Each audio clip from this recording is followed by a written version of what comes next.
Hey everybody, the folks at Hackboard sent me a sample unit of their Windows 10 project board to review, and I always have mixed feelings about these single board PCs. They're usually either absolutely amazing or complete trash. Hackboard's press release states that the Hackboard launches one of the lowest priced, Intel-powered, and Windows-based single-board computers ever, at $140 for the Windows 10 version or $99 with Ubuntu pre-installed. Before we get started with the review, I want to point out that Hackboard did send me this unit to keep, but I am in no way affiliated with Hackboard. I am not being paid for this review, and what you get from me here is my fair and honest opinion of this product. I would like to thank Hackboard for making this video possible, and with that being said, let's tear into this little thing and see what we get. Alright, so here we go. We're taking a look at the Hackboard today. I'm going to unbox this thing, and there are some system specs here on the back. I'm going to put a picture of that up on the screen, and I'm going to throw it up for about 10 seconds, so pause here if you want to read all of that.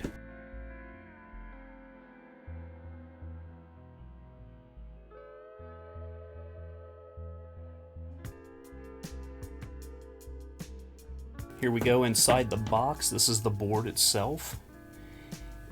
It appears to have a HDMI out, power port. I'm assuming this is analog audio, HDMI, maybe a reset button here, 3 USB ports, SD card reader, micro SD card. It looks like another possibly M2 slot here, onboard Wi-Fi. We've got tons and tons of stickers. Quick start guide.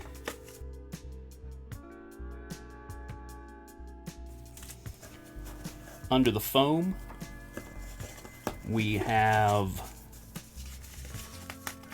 some kind of paperwork here. Please also find the enclosed heatsink, which should be added to the Hackboard to avoid overheating. So, let's find that. Okay, we've got our plugs here. That's the one I'll be using because I'm in the US.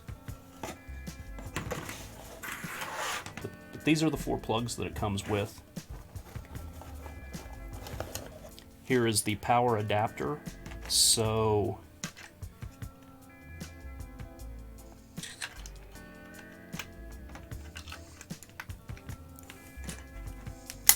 alright, that's locked into place and we're good to go. There's a button release here if you would ever need to change those out.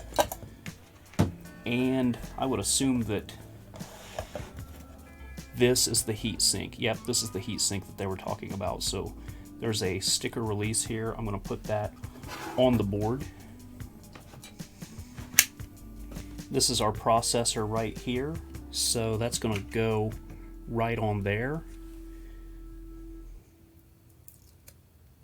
So yeah, we've got a sticky pad there. I don't want to screw that up, but I'm going to drop this with this big middle piece as close as I can to the processor there.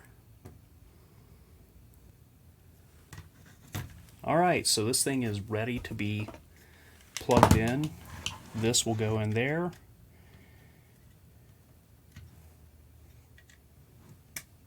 So that'll go in there, and we're ready to plug this in now and power it up and see what happens. I'm going to throw a capture card on here, throw it into OBS, and see what we've got to work with. And let me back up. I ran into a bad time with the Wi-Fi, which was totally my fault. When I opened the Hackboard, I didn't notice the Wi-Fi antenna that were included. They were inside the folded quick start papers and needed to be attached to the Wi-Fi chip on the board. They're not easy to attach. I spent quite a bit of time fighting with them. But here's what I did, and hopefully this can make things easier for other people to get them attached as well. So I propped the Hackboard on this thick piece of metal, and I used my phone's camera as a makeshift magnifying glass so that I could see what I was doing. Then I lined up the antenna with the Wi-Fi chip, and I used the flat end of a drill bit to snap the antenna into place. It takes some patience, and in my case, a bit of cursing to eventually get it. But when it's done right, it'll look like this. And it's absolutely necessary to pick up Wi-Fi signals.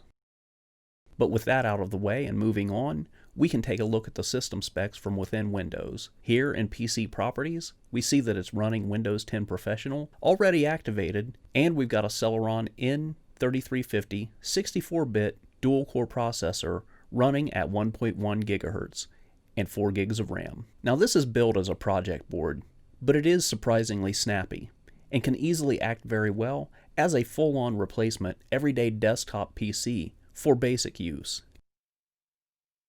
Video playback on YouTube is smooth. It struggles a little with 4K, but that could very easily be due to my Wi-Fi connection. 1080p video playback is buttery smooth, and 1080p video playback from my network server looks amazing. But now let me reiterate that this is a project board, or a very basic PC. And as long as you keep your expectations realistic, you should be very pleased with the performance of this board. Playing advanced video games is not going to happen on this board, nor any kind of streaming or recording with OBS. And things like video editing software will also be too resource intensive for this board. Where this board excels is in the project department. This would be great for someone who wants to run a file server or a torrent server with something like Sonar and Radar with a VPN. But maybe that person isn't comfortable enough to undertake that project in Linux. So this is definitely a solution for them. And while we're talking about Linux, if you really want to make the most of this board's system resources, installing Linux is going to be your best bet. Hackboard offers a version of this board with Ubuntu pre-installed at a lower cost than the Windows version. I didn't try Ubuntu for myself, but I did try Linux Mint, and it runs great with no problems. But if you really want to supercharge the experience, I ran Zorin OS, which was lightning fast on this project board. Switching over to Linux is as simple as booting from a Linux Live USB stick, and you can access the Hackboard's BIOS by tapping the escape key when you power on the device. Personally, I haven't decided which OS I will eventually settle on for this PC, but if you would change out the default operating system, I would recommend that you use something like Clonezilla to make a system image of the default installed OS, just in case you would ever want to revert back. I have a video on how to use Clonezilla, and you can watch that right here. Overall, I'm very impressed with this little device, and I think you get a lot of machine for not much money. The people at Hackboard are currently working on the more powerful Hackboard 2, and it currently has a crowdfunding page with deals for early donors. I'll link their website in the description below if that's something that you would be interested in. So let me know in the comments below what you would use something like this for. I'm always on the lookout for some creative project ideas. But with that being said, I'm going to give a shout out to my channel supporters. If you would like to support this channel either on Patreon or Ko-Fi, there will be links in the description. Donations are appreciated, but never expected. Please remember, the best way to support this channel is to like, comment, share, and subscribe. Thanks so much for watching. That's it for now, and I'll see you next time with more money-saving tips, tutorials, and tech reviews.